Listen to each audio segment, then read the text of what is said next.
তবে ব্যালেন্স হবে না, ওদের দিতে অসুবিধা।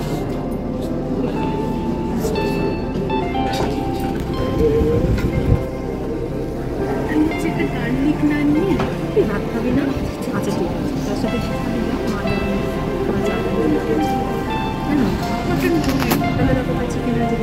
পুরো অত ভালো লাগে না আমার। কালকে আমরা দারুণ খেয়েছি। কি খেলি কালকে তোরা? পিৎজা না, তাহলে আমরা এগ ফ্রাইড রাইস, তার সাথে চিলি ফিশ, আর তার সাথে ক্রিপসি ফিশের ফিঙ্গারের কি fried rice? Egg fried egg fried ভালোই। হেভি খেয়েছি, শেষ হয়নি, পড়ে আছে। ও বাবা,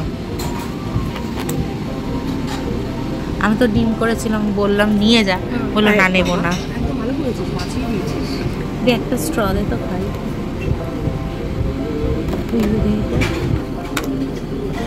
এতেই তো পেট ভরে যাবে। পুরোটা একসাথে খাবি না, একটু করে খাবি আর খাবারটা চিকেন বাটার মশলাই খেয়ে। চিকেন বাটার মশলা গোটা বই উল্টে পাল্টে চিকেন বাটার মশলা। চিকেন বাটার মশলা কি দিয়ে খাবি? ভাত খাবি না? আমি ওকে বলছি, আমার খুব ইচ্ছা করে যে এরা বাইরে গিয়ে হ্যাঁ একসাথে থাকবে সবাই। হ্যাঁ, চিকেন বাটার মশলা শুনলেই আমার লোনের কথা মনে পড়ে। ফেভারিট ডিশ চিকেন বাটার মশলা।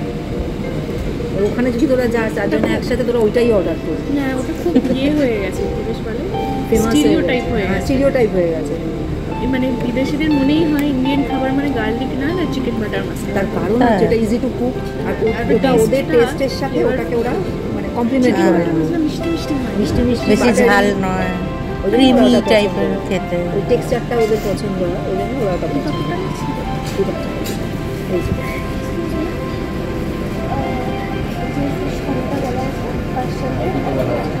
তার সাথে একটা গার্লিক আর একটা চিকেন এই হ্যাঁ বাবা, এটা ওকে কি পার্সেল করে দেবো? না বাবা, আবার বিরিয়ানি মনে আছে? সেই বিরিয়ানি, হ্যাঁ, আর একটা পার্সেল হবে। এই আমরা যেটা খাচ্ছি সেটাই পার্সেল করে ওকে পাঠিয়ে দিই। হ্যাঁ তাহলে একটা। আচ্ছা, আমার না নিচে গাড়িটা আছে, একটা এই ফিশ থালি পার্সেল করে ওকে পৌঁছে দেওয়া যাবে?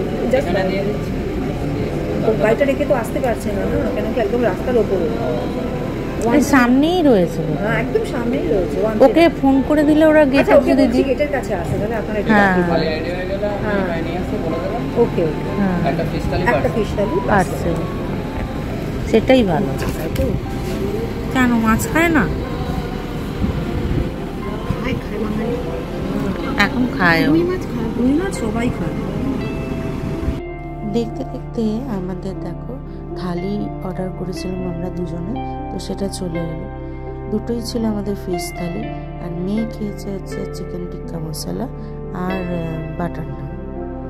তবে খাবার দাবারগুলো সত্যি খুব হালকা ছিল, বেশি রিচ ছিল না, যেটা আর কি আমরা চাইছিলাম যে আমরা একটু হালকা খাবো। সাথে দেখেছো একটা পানও দিয়েছে। ব্যাপারটা কিন্তু আমার বেশ ভালো লাগলো, কি সুন্দর গুছিয়ে এরকমভাবে দেওয়া চারধার দিয়ে, আর সাথে একটা বাঙালি ঐতিহ্য একটা মিষ্টি পান। পেয়েছিল দারুণ খিদে, তাই না? আর অপেক্ষা করা গেল না, তাড়াতাড়ি করে আমরা শুরু করে দিলাম আমাদের লাঞ্চ পর্বটা। মাঝে মাঝে এইরকম লাঞ্চ করতে বাইরে ব্যাপক লাগে, রোজ তো সেই একা হাতের রান্না। এই আমগুলো কি আম বললেন? হ্যাঁ, বোম্বাই আম, গাছ পাকা বোম্বাই আম, এইমাত্র পাড়া। তো আমরা এখন হ্যাঁ হ্যাঁ তাই তো, গাছে হয়েও রয়েছে এখনো। হিমসাগর এখনো হয়নি, হিমসাগর এখন টাইম আছে, দিন চারেক পরে হবে হিমসাগর বলছে। একটা 4 কেজি, একটা 1 কেজি। কই ওই দূরে দেখ আম ভর্তি হয়েছে। হ্যাঁ হ্যাঁ হ্যাঁ হ্যাঁ, বাহ, এগুলো নামিয়ে নিয়ে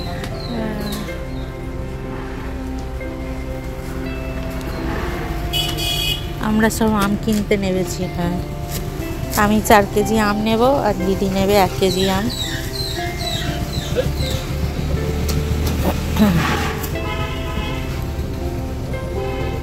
80 টাকা করে কেজি নিচ্ছেন দাদারা।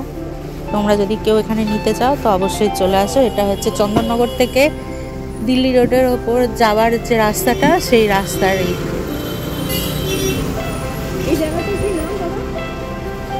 জায়গাটার নাম ওরা বল ব্যাজরার কাছে। হ্যাঁ ঠিক ঠিক, ব্যাজরা। আমিও ভুলে গেছি, অনুপের বাড়ি তো এখানে। ব্যাজরা।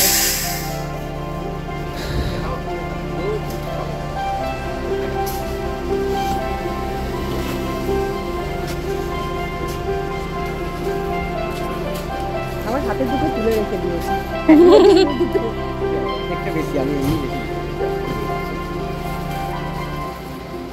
তাহলে কত হলো আমাদের টোটাল? 40, 80 টাকা। হ্যাঁ 400 400 টাকা। টাকা।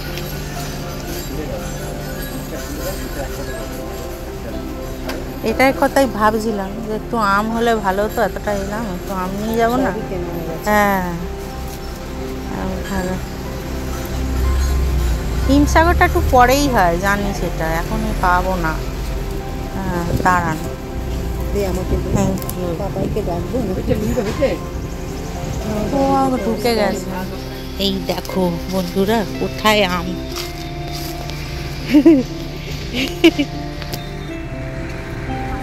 দেখো, হ্যাঁ একদম হাত দিয়ে ধরা যাচ্ছে, দেখিস। হ্যাঁ কত আম।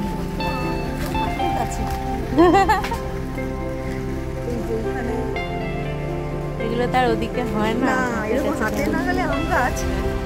এইগুলো কি আম দাদা? চাটুচে। এগুলো আমার সময় লাগবে মনে হচ্ছে। লাস্টে একদম মানে আম শেষের পথে তখন ওইগুলো।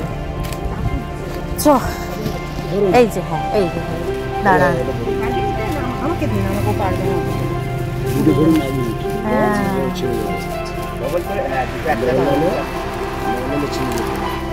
আমার ব্যাগটা দেখো। হ্যাঁ চলো, আম কেনাও হলো আমাদের আজকে।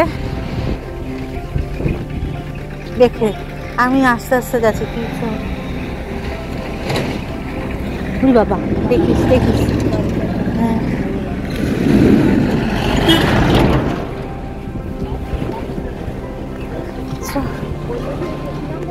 অবশেষে চললাম আমরা বাড়ির পথে।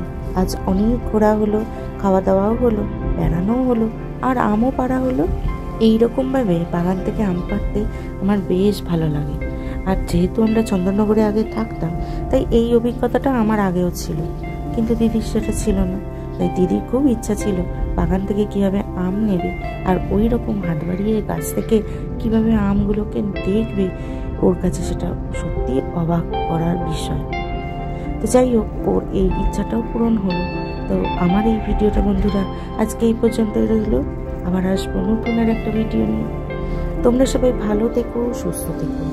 আজকের মতো তাহলে এখানে আসি, কেমন? টাটা।